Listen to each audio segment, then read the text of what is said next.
Anne est une militante invétérée pour les affaires sociales. J'appelle à présent Luc Morizot, président de la commission enseignement, pas à venir à la barre, mais à venir au micro.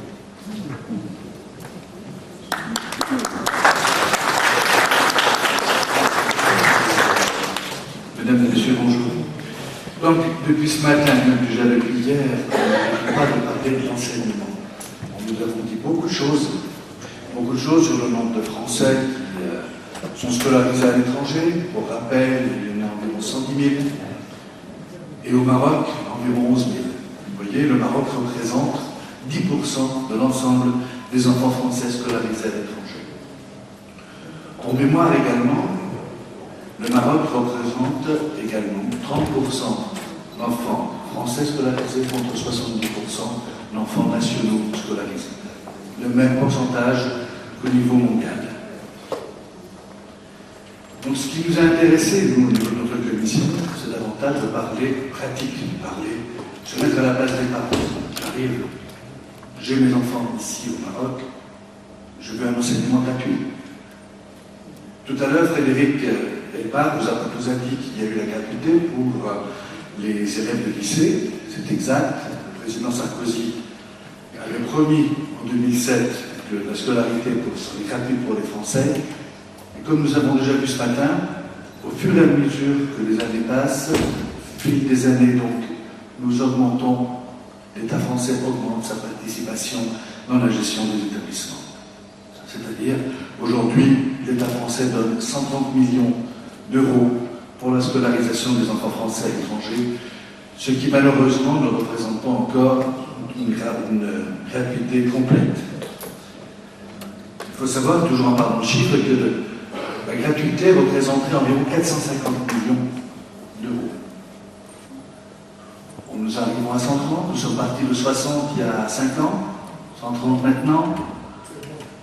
Nous, à l'UMP, vous voyez, tout à l'heure, encore une fois, Frédéric en parlait, nous avons essayé de développer un statut des Français de l'étranger. On est Français où que nous mettions notre pied.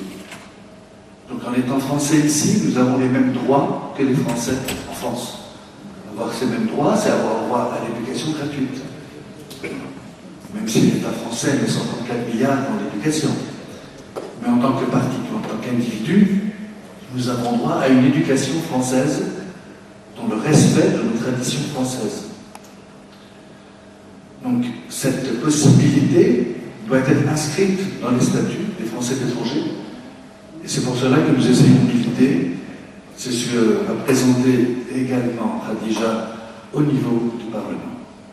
Donc, pour arriver à enfin avoir une gratuité complète de l'école, 320 millions restent à trouver. Comment trouver ces 320 millions?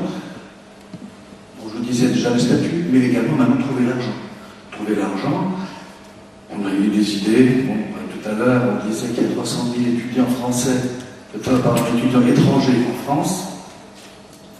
Nous avons cette grande noblesse de ne pas faire payer, de faire payer aucun droit à ces étudiants étrangers. Si nous les faisions payer 1 000 euros, ça ferait 300 millions qui pourraient rentrer dans les caisses de l'État. Bon, c'est des exemples, il peut y en avoir beaucoup d'autres, mais c'est une piste. Donc, vous voyez, si nous souhaitons réellement une gratuité complète, elle peut être possible. Donc, il faut s'y attacher, il faut y réfléchir, et quand on le veut, je pense que tout est possible. Nous avons également proposé ce qu'on appelle un ticket enseignement. Bon, un ticket enseignement, c'est que nous partons du principe qu'il est équitable que chaque enfant français dispose du droit à l'éducation et qu'il possède ce ticket d'enseignement à l'étranger pour aller dans n'importe quelle école de son choix, d'une valeur équivalente au coût de la scolarité en France.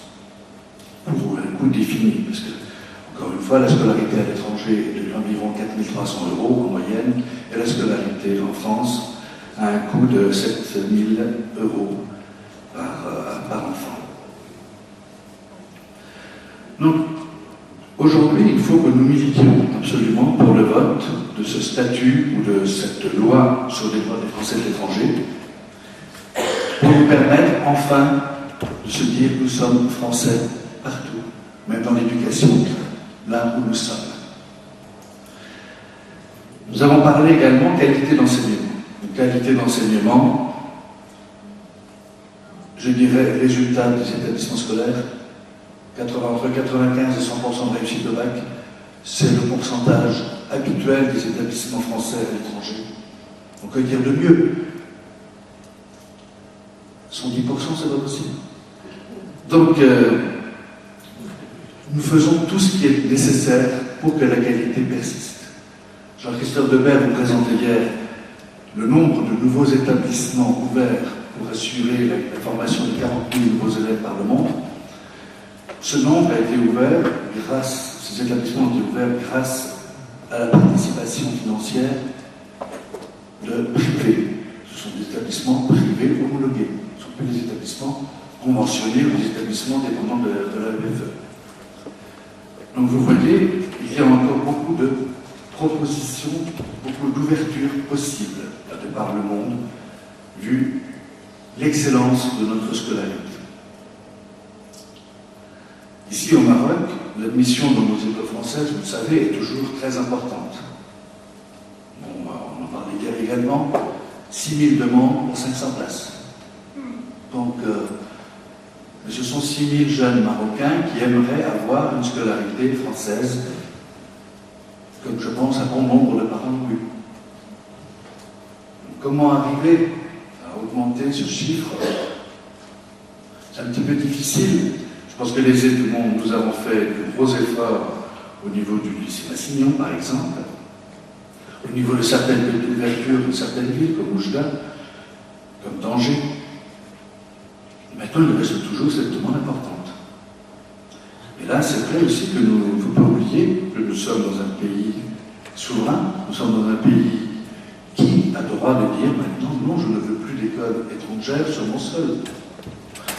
Alors, il faut trouver, je pense, une autre formule pour que nous puissions toujours enseigner, toujours donner nos valeurs à ces enfants qui le réclament, à ces familles qui le réclament. Encore une fois, c'est un vaste débat qu'il faut essayer peut-être d'ouvrir de notre côté. Quoi qu'il en soit, l'enseignement reste un des sujets principaux de préoccupation de toutes les familles. Comme nous l'avons dit ce matin, encore une fois, l'enseignement, c'est ce qui fait venir la famille à l'étranger, ce qui la fait rester, c'est sa qualité, et ce qui fait de notre France quelque chose d'unique, c'est que nous travaillons, pour ainsi dire, dans 130 pays du monde. Donc, ce que nous faisons reste excellent. Il faut qu'on continue. Et je pense que je vais déjà vaguement parler de tout ça au Parlement quand on aura l'occasion. Merci.